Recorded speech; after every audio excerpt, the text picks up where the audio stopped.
we grew up in Luton as a huge Asian diaspora, I guess. Lots of Indians, lots of Pakistanis, lots of Sikhs, lots of Muslims.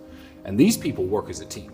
It's one of the reasons they outcompete British people, native British people, in almost every single metric. And we knew a guy named Bali. I hope Andrew hasn't told you this. Oh. So he was a lawyer, probably 50,000 pounds a year, and he drove a $400,000 Ferrari, I thought 400,000 pound Ferrari, and a 500,000 pound Rolls Royce sometimes. And we were saying, like, do you think Bali's a drug dealer? What do you think he's up to? Me and Andrew at the time, had quite a close brotherhood. And he looked at us one day and I said, Bali, how do you have all this money? How do you get these fancy cars when you're just a lawyer? And you're relatively young. He was like 26, 27, about 5 or 6 years older than I was at the time. And Bali's exact answer was, I remember he said, you white people are stupid. Now, I'm mixed race. He wasn't talking anything racial. He was talking about, I guess, native British people. He says, you will have 5 sons, or your father may have 5 sons, which for someone in my culture, he was a Sikh, an Indian Sikh from Punjab. He said, that's a jackpot.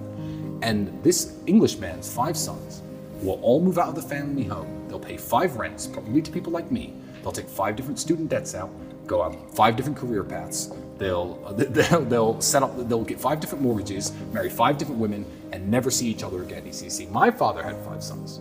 Now, I'm a lawyer. My brother's a dentist. My father's an engineer. My other brother owns a construction company. And every single skill set that they needed to flourish was within the household. So we all live in the family home. We pool our resources. Our women work together and prepare food for us. We work.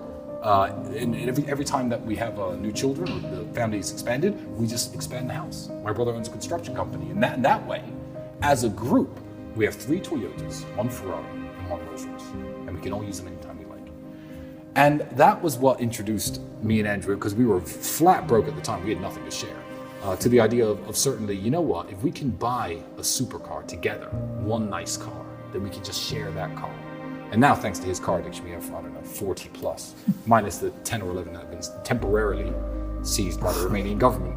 But it introduced us, I guess, to the concept of pooling your resources and sharing. And you know what? He's 100% right. That is a lesson you can learn from the Indians, from the Pakistanis, because it's benefited us massively.